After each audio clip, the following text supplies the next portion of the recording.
صل على سيدنا ومولانا محمد وعلى بسم اللہ الرحمن الرحیم۔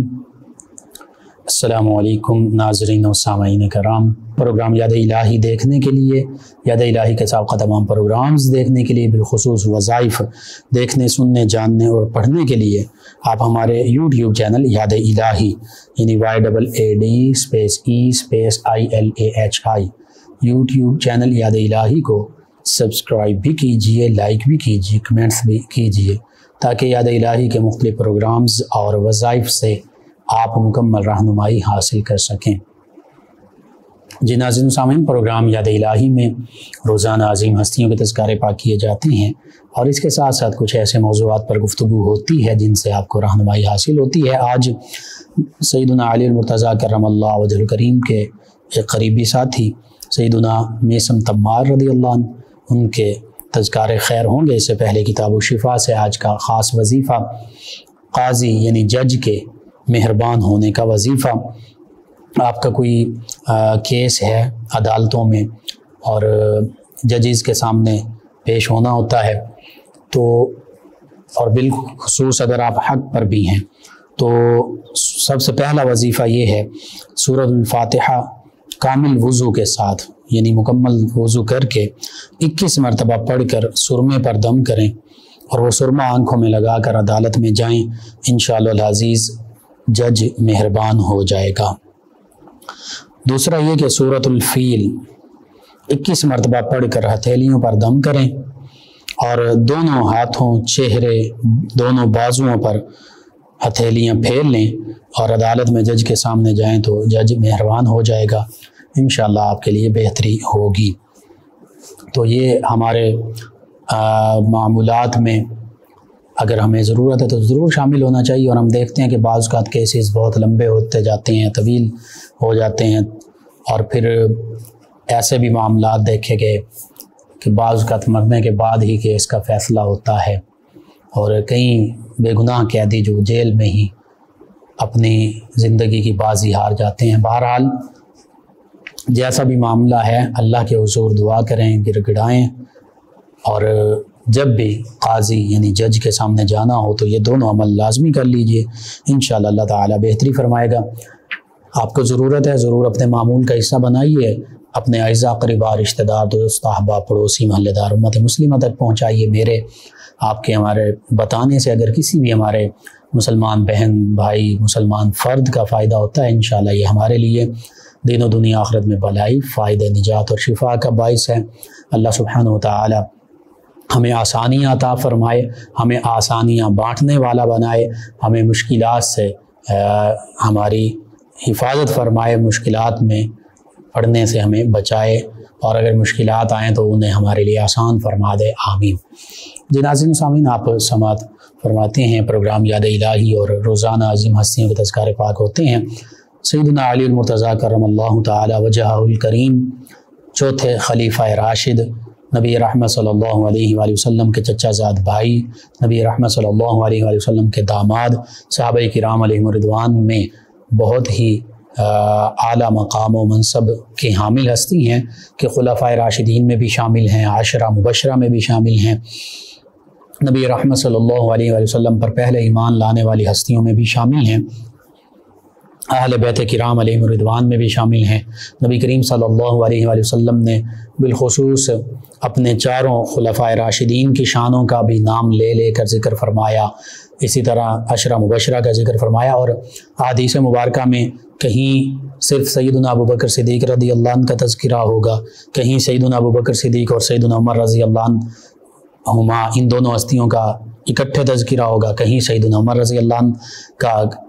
اکیلے تذکرہ ہوگا، کہیں احادیث مبارکہ میں سیدنا عثمان رضی اللہ عنہ کا اکیلے تذکرہ ہوگا، کہیں احادیث مبارکہ میں سیدنا ابوبکر، سیدنا عمر اور سیدنا عثمان رضی اللہ عنہم ان تینوں ہستیوں کا اکٹھے تذکرہ ہوگا، کہیں سیدنا علی المرتضیٰ کرم اللہ وجہ کریم کا اکیلے تذکرہ موجود ہے، کہیں سیدنا ابوبکر صدیق، سیدنا عمر فاروق اعظم، سیدنا عثمان ذو النورین اور سیدنا علی المرتضیٰ رضی اللہ عنہ مجمعین، ان چاروں ہستیوں کا اکٹھے بھی تذکرہ موجود ہے۔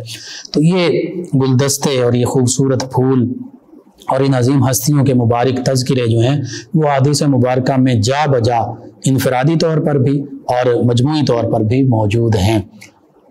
بہرحال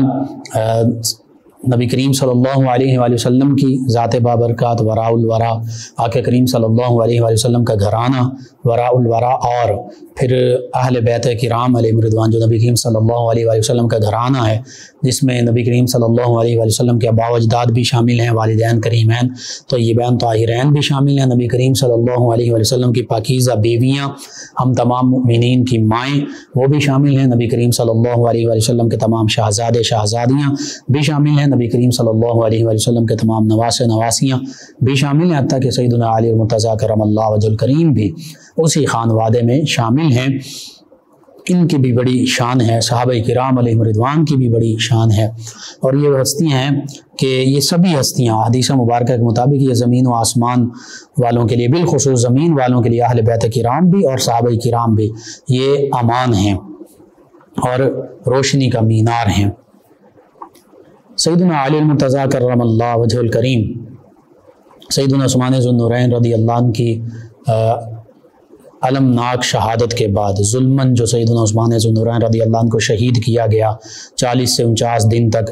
کھانا پانی بند کر دیا گیا، اور پھر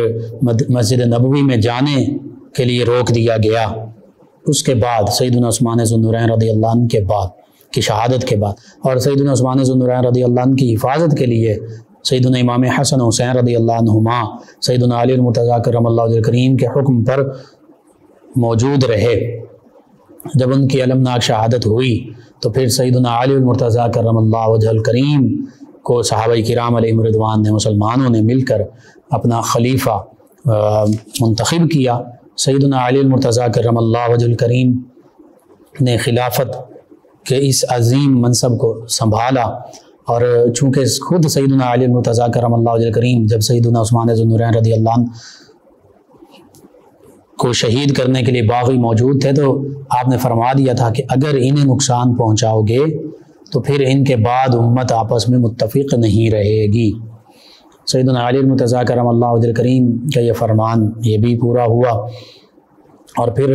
آقا کریم صلی اللہ علیہ وآلہ وسلم کے فرامین مبارکہ بھی ملتے ہیں کہ جب فتنے کا دروازہ کھلے گا تو پھر فتنے داخل ہوں گے، تو وہ فتنے کا دروازہ کھلا جب سیدنا عثمان ذو النورین رضی اللہ عنہ کو شہید کر دیا گیا، بلوائیوں نے، فسادیوں نے، باغیوں نے شہید کیا۔ تو سیدنا علی المرتضیٰ کرم اللہ وجہ الکریم کے سامنے کئی چیلنجز تھے، یعنی سیدنا عثمان ذو النورین رضی اللہ عنہ کے قاتلوں کو کیفر کردار تک پہنچانا، یہ بھی جو ریاست اسلامیہ کے دیگر معاملات تھے وہ، پھر چونکہ اسلامی ریاست کئی لاکھ مربع میل تک، 36 لاکھ مربع میل سے بھی زیادہ رقبے تک پھیل چکی تھی، مختلف صوبے، مختلف گورنرز، عمال، انتظامی ذمہ داریاں، معاشی ذمہ داریاں، سیاسی ذمہ داریاں، ریاستی ذمہ داریاں، سبھی سیدنا علی المرتضیٰ کرم اللہ وجہ الکریم کے کندھوں پر تھیں۔ صحابہ کرام علیہم رضوان آپ کے ساتھ رہے، اور اس موقع پر بعض اوقات یوں معاملات بھی ہوئے کہ آپس میں بھی خارجیوں کی وجہ سے یا مختلف جو لوگ جو ہمیشہ یہ چاہتے تھے کہ مسلمان آپس میں لڑ پڑیں، ان کی وجہ سے آپس میں بھی بعض اوقات جنگیں ہوئیں، کچھ غلط فہمیوں کی بنیاد پر۔ ان ادوار میں صحابہ کرام علیہم رضوان سیدنا علی المرتضیٰ کرم اللہ وجہ الکریم کے ساتھ رہے، اور دیگر کچھ لوگ جنہوں نے سیدنا علی المرتضیٰ کرم اللہ وجہ الکریم کا ساتھ دیا، ان میں حضرت میثم تمار، ان کا ذکر بھی ملتا ہے، اگرچہ ان کا ذکر بہت کم تاریخ کی کتابوں میں ملتا ہے۔ بہرحال جتنا ذکر ملتا ہے اس سے ہمیں یہ پتہ چلتا ہے کہ قبیلہ بنو اسد جو ہے اس کی ایک خاتون کے آپ غلام ہیں، اور اسی وجہ سے آپ اسدی، اور وہ کوفہ میں رہتی تھیں تو اس وجہ سے آپ اسدی کوفی کہلاتے ہیں، میثم تمار اسدی کوفی۔ سیدنا علی المرتضیٰ کرم اللہ وجہ الکریم سے آپ کی ملاقات ہوئی تو سیدنا علی المرتضیٰ کرم اللہ وجہ الکریم نے آپ کا جو اصل نام تھا اس نام سے آپ کو پکارا، اور وہ بڑے حیران ہوئے کہ یہ میرا نام تو میرے سوا اور میرے والدین کے سوا کوئی جانتا ہی نہیں تھا۔ تو سیدنا علی المرتضیٰ کرم اللہ وجہ الکریم نے فرمایا کہ نبی رحمت صلی اللہ علیہ وآلہ وسلم نے اس حوالے سے مجھے آگاہ فرما دیا تھا۔ تو پھر اور نبی کریم صلی اللہ علیہ وآلہ وسلم کو تمام علوم اللہ تعالیٰ نے عطا فرمائے ہیں، تو میثم تمار یہ کہنے لگے کہ اللہ اور اس کے رسول صلی اللہ علیہ وآلہ وسلم نے بالکل سچ فرمایا، میرا نام میثم ہی ہے۔ بہرحال سیدنا علی المرتضیٰ کرم اللہ وجہ کریم نے ان کے ساتھ محبت کا انداز اختیار فرمایا۔ انہیں سیدنا علی المرتضیٰ کرم اللہ وجہ کریم کے ساتھ بڑی محبت تھی، بڑا قرب تھا۔ سیدنا علی المرتضیٰ کرم اللہ وجہ کریم کے قریب رہا کرتے، اور چونکہ بعد میں یہ آزاد ہو گئے، جب آزاد ہو گئے تو پھر یہ کھجوروں کا کاروبار کیا کرتے تھے، کھجوروں کی تجارت کیا کرتے تھے کوفہ میں۔ تو تمرم کھجور کو کہتے ہیں، تمار کھجور بیچنے والا، کھجور کا تاجر، تو اسی وجہ سے میثم تمار آپ کے نام کا حصہ بن گیا، کھجور بیچنے والے، کھجوروں کی تجارت کرنے والے۔ بہرحال روایات میں یہ ملتا ہے، تاریخی روایات میں، کہ سیدنا علی المرتضیٰ کرم اللہ وجہ کریم کے پاس آنے جانے لگے، سیدنا علی المرتضیٰ کرم اللہ وجہ کریم سے قرآن مجید فرقان حمید کی تعلیم حاصل کی، احادیث مبارکہ سماعت کی، دیگر جو علوم ہیں وہ حاصل کیے۔ حتیٰ کہ روایات میں یہ ملتا ہے کہ سیدنا عبداللہ ابن عباس رضی اللہ عنہما ان کے ساتھ بھی رہے، اور ان سے بھی فیض پایا، اور ان کو سیدنا علی المرتضیٰ کرم اللہ وجہ کریم سے جو علوم حاصل کیے تھے ان کے بارے میں آگاہ کیا۔ بالخصوص یہ ملتا ہے کتابوں میں، مورخین نے یہ لکھا کہ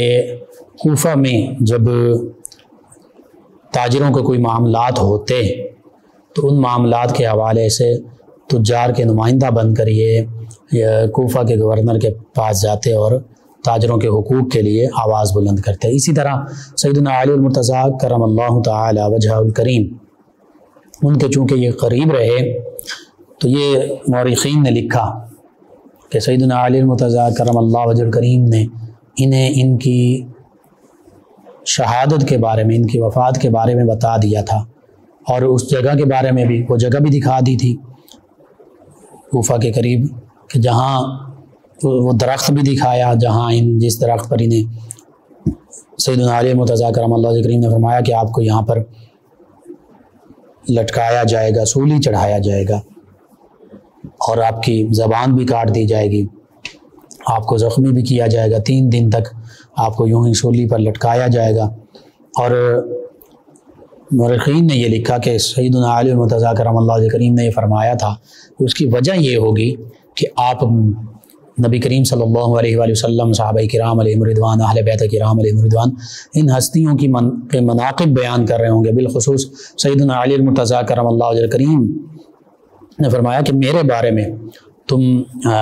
میری فضیلت بیان کرو گے، میرے بارے میں گفتگو کرو گے، اس وجہ سے لوگ جو ہیں وہ تمہیں شہید کر دیں گے۔ بہرحال سیدنا علی المرتضیٰ کرم اللہ تعالی وجہ الکریم جیسے دیگر صحابہ کرام علیہم رضوان، تابعین اعظام علیہم رضوان، انہوں نے سیدنا علی المرتضیٰ کرم اللہ وجہ کریم کا ساتھ دیا، ہر موقع پر ساتھ دیا، چونکہ نبی کریم صلی اللہ علیہ وآلہ وسلم کے داماد بھی ہیں، نبی کریم صلی اللہ علیہ وآلہ وسلم کے چچا زاد بھائی بھی ہیں، اہل بیت کرام میں بھی شامل ہیں، صحابہ کرام میں بھی شامل ہیں، پھر چوتھے خلیفہ راشد بھی ہیں۔ تو اس حوالے سے سیدنا علی المرتضیٰ کرم اللہ وجہ کریم سے یہ ملتا ہے روایات میں، تاریخی روایات میں، کہ میثم تمار رضی اللہ عنہ انہوں نے بہت سے علوم اسرار جو ہیں، یعنی اس کو علم لدنی کہہ لیں، اس کو اسرار کا علم کہہ لیں، اور وہ بھی انہوں نے حاصل کیا۔ اور پھر سیدنا علی المرتضیٰ کرم اللہ وجہ کریم کی بارگاہ میں جب حاضر ہوتے تو کافی وقت بیٹھتے،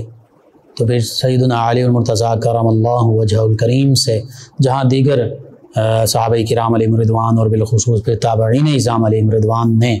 مختلف علوم اخذ کیے، وہیں حضرت میثم تمار انہوں نے بھی کئی علوم حاصل کیے۔ اس سے یہ بھی پتہ چلتا ہے کہ صحابہ کرام علیہم رضوان ہوں، اہل بیت کرام علیہم رضوان ہوں، بالخصوص وہ ہستیاں جنہوں نے نبی کریم صلی اللہ علیہ وآلہ وسلم سے براہ راست قرآن مجید فرقان حمید کی تعلیم حاصل کی، آقا کریم صلی اللہ علیہ وآلہ وسلم کے فرامین مبارکہ سماعت کیے، یہ وہ ہستیاں ہیں کہ یہ علوم کا منبع تھیں، اور یہ جہاں جہاں یہ ہستیاں تشریف لے گئیں، اب کئی نام ہیں، سیدنا عبداللہ ابن عباس رضی اللہ عنہما ہیں، سیدنا عبداللہ بن مسعود رضی اللہ عنہ ہیں، سیدنا عبداللہ بن عمر رضی اللہ عنہما ہیں، اسی طرح دیگر صحابہ کرام علیہ مرضوان، سیدنا ابو ہریرہ رضی اللہ عنہ، سیدنا ابو سعید خدری رضی اللہ عنہ، سیدنا جابر بن عبداللہ رضی اللہ عنہ، کئی نام ہیں، کتنے نام ہیں، سیدنا انس بن مالک رضی اللہ عنہ، یہ جہاں جہاں بھی تشریف لے گئے یہ آقا کریم صلی اللہ علیہ وآلہ وسلم کے فرامین مبارکہ امت مسلمہ تک پہنچایا کرتے، اور قرآن کی تعلیم جو ہے وہ لوگوں تک پہنچایا کرتے۔ یہیں کوفہ میں سیدنا عبداللہ بن مسعود رضی اللہ عنہ بھی وارد ہوئے، آپ تشریف لائے، تو یہیں پر آپ نے قرآن و حدیث کے مطابق جو فقہی مسائل تھے وہ لوگوں تک پہنچائے، شرعی مسائل، نماز کے مسائل، زکوٰۃ کے، حج کے، عمرہ کے معاملات کے، نکاح، طلاق، تجارت کے مسائل جو ہیں قرآن و حدیث اور آقا کریم صلی اللہ علیہ وسلم نے جس طرح رہنمائی فرمائی اس طرح لوگوں تک پہنچائے، اور پھر یہ علم آگے سے آگے چلتا رہا، یعنی سیدنا عبداللہ بن مسعود رضی اللہ عنہ کے شاگرد، پھر ان سے آگے حضرت امام ابو حنیفہ رضی اللہ عنہ، اور پھر اسی طرح آگے امت مسلمہ تک یہ علم متصلاً پہنچتا رہا۔ اسی طرح مدینہ طیبہ کا ذکر کریں تو سیدنا امام مالک رضی اللہ عنہ وہ مدینہ طیبہ میں موجود رہے، صحابہ کرام تابعین نظام سے علم پایا اور پھر اس علم کو آگے پہنچایا۔ اسی طرح اگر سیدنا امام شافعی رضی اللہ عنہ کا ذکر کریں تو وہ بھی مکہ المکرمہ سے مدینہ طیبہ آئے، امام مالک سے بھی علم حاصل کیا، امام ابو حنیفہ ان کے شاگردوں سے علم حاصل کیا، پھر مکہ المکرمہ چلے گئے،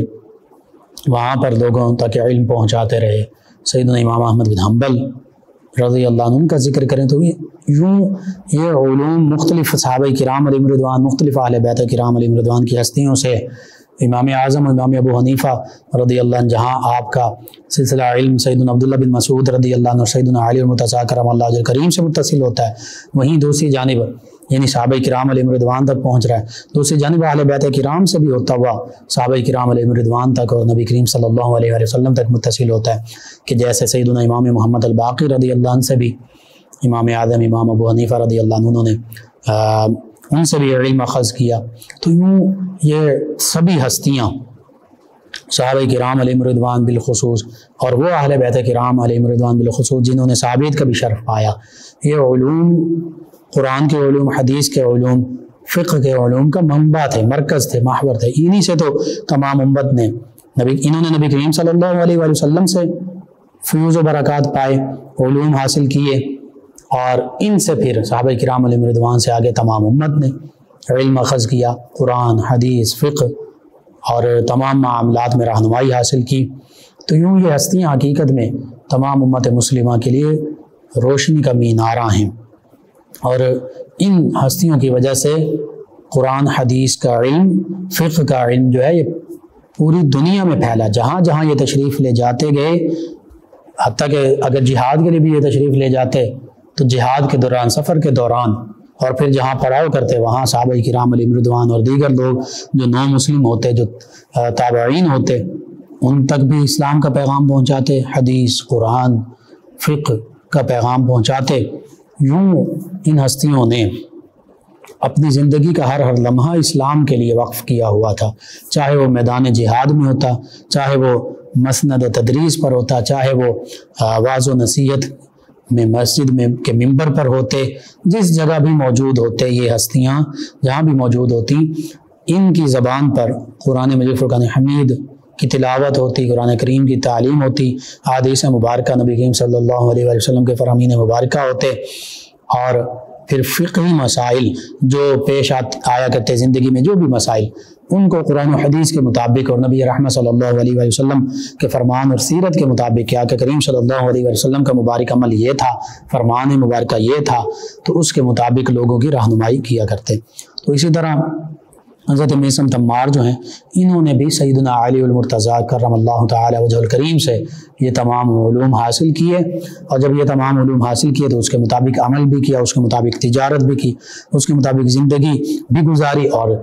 جو جس کے پاس علم ہوا کرتا تھا وہ آگے سے آگے پہنچایا کرتے تھے۔ تو یوں سے مسم تمار جو ہیں انہوں نے بھی سیدنا علی المرتضیٰ کرم اللہ وجہ کریم سے قرآن و حدیث کا علم، فقہ کا علم، علوم اسرار کا علم اخذ کر کے آگے لوگوں تک پہنچایا۔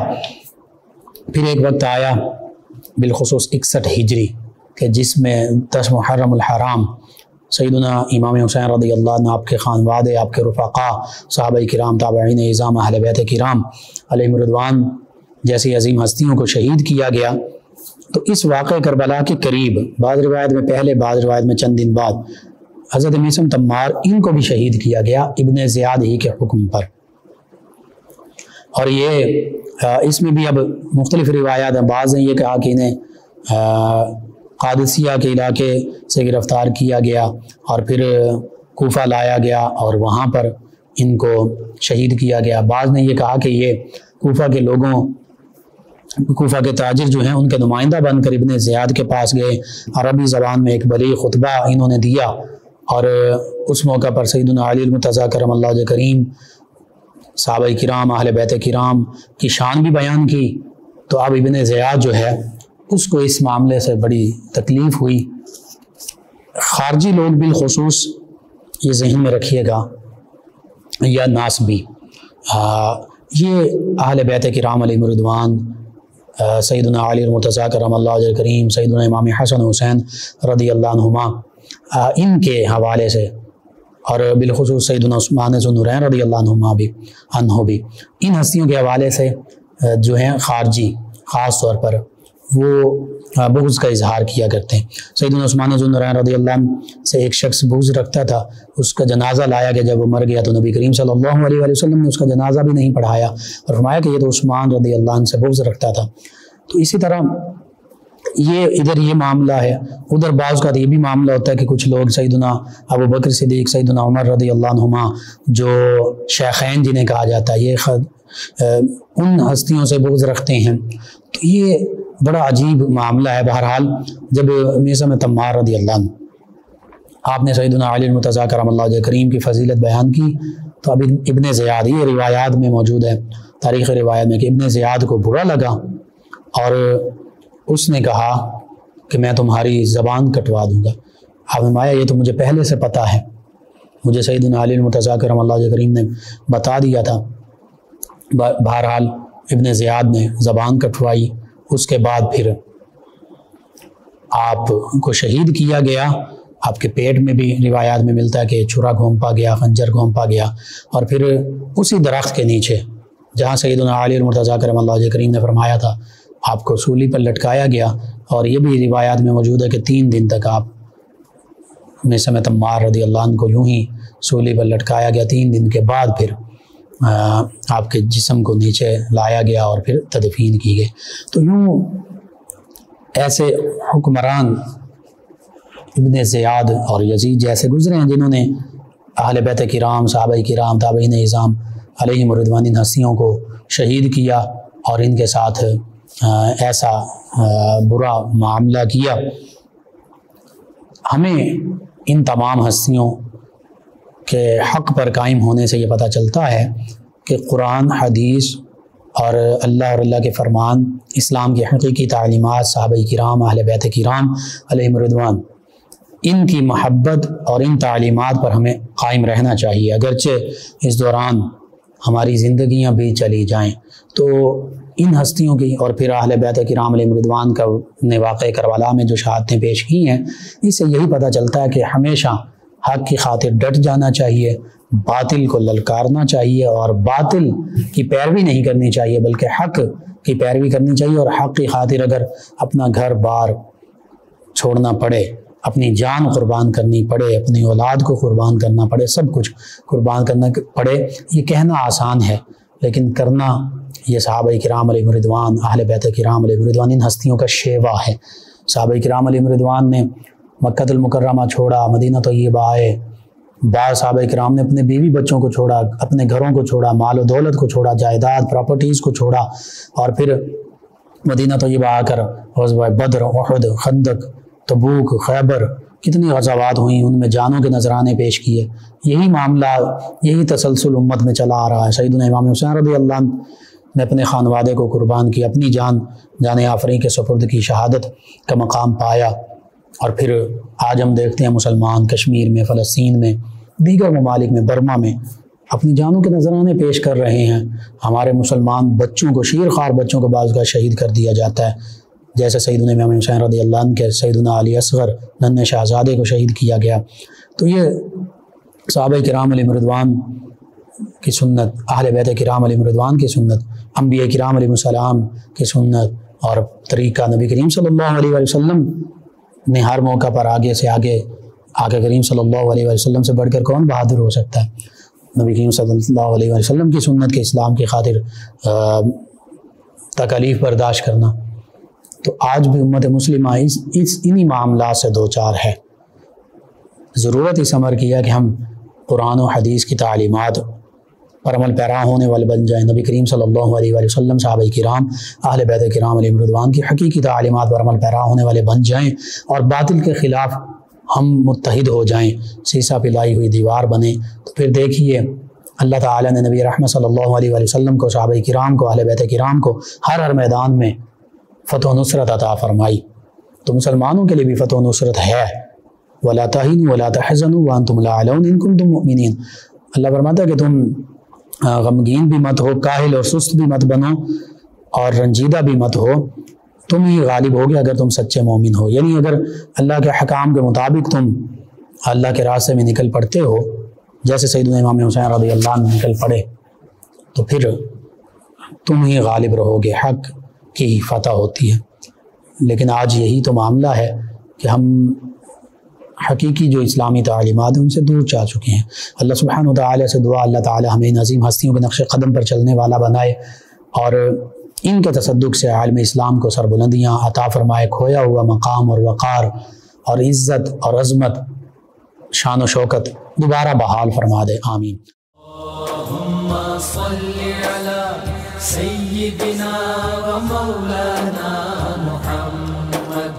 وعلی سیدنا. آپ سماعت فرما رہے ہیں پروگرام یاد الہی. ناظرین سامنے اس دوران ہمیں جوائن کیا ہے ہمارے لسنر ہیں، چندہ ہیں. انہوں نے کہا السلام علیکم. جی وعلیکم السلام. خواب کا ذکر کیا. یہ خواب جو آپ نے ذکر کیا ہے اس سے مراد خوشی ہے. انشاءاللہ اللہ تعالیٰ خوشی عطا فرمائے گا. افتخار ڈوگر صاحب، غلام رسول صاحب، احمد ڈوگر صاحب، غلام حسین ڈوگر صاحب، محمد علی عباس صاحب ہمارا پروگرام سن رہے ہیں، آپ کا شکریہ. محمد بوٹا صاحب ہیں، دعاؤں سے نوازا، آپ کا شکریہ. اور خیرات علی صاحب ہیں، محبت والا سے کہتے ہیں کہ مجھے ولیج کی زندگی پسند ہے اور ولیج کا نام انہوں نے کہا میرا ولیج کا نام محبت والا ہے. چلیں جی شکریہ آپ کا. ایک اور لسنر ہیں، کہتے ہیں امین صاحب کہ نظر کب چیک کروانی چاہیے. جی بالکل، جب نظر کا معاملہ ہو تو ضرور چیک کروانی چاہیے. اور ان کے علاوہ ہمیں جوائن کیا ہے ایک اور لسنر ارشد صاحب ہیں سانگلہ سے، کہتے ہیں پروگرام بہت اچھا ہے اور کہتے ہیں کائنڈلی کسی دن سیدنا عیسیٰ علیہ السلام اور سیدہ مریم سلام اللہ علیہ کے متعلق ڈیٹیل میں پروگرام کریں. جی یہ چند دن پہلے سیدنا عیسیٰ علیہ السلام کے حوالے سے میں نے ڈیٹیل کے ساتھ پروگرام کیا تھا. یوٹیوب چینل پر پروگرام موجود ہے، آپ وہاں سے دیکھ بھی سکتے ہیں، سن بھی سکتے ہیں. آپ تمام بس لیسنرز کا شکریہ، آپ ہمیں جوائن کرتے ہیں، پروگرام یاد الہی میں شامل ہوتے ہیں، اپنے فیڈ بیک سے ہمیں آگاہ کرتے ہیں. ناظرین سامعین پروگرام یاد الہی کا وقت ختم ہو جاتا ہے. انشاءاللہ کل صبح دوبارہ آپ سے ملاقات ہوگی پروگرام یاد الہی میں. اپنے میزبان محمد لقمان رضا اور ہماری ٹیم کو اجازت دیجیے. اللہ نگہبان. اللہم صلی علی سیدنا و مولانا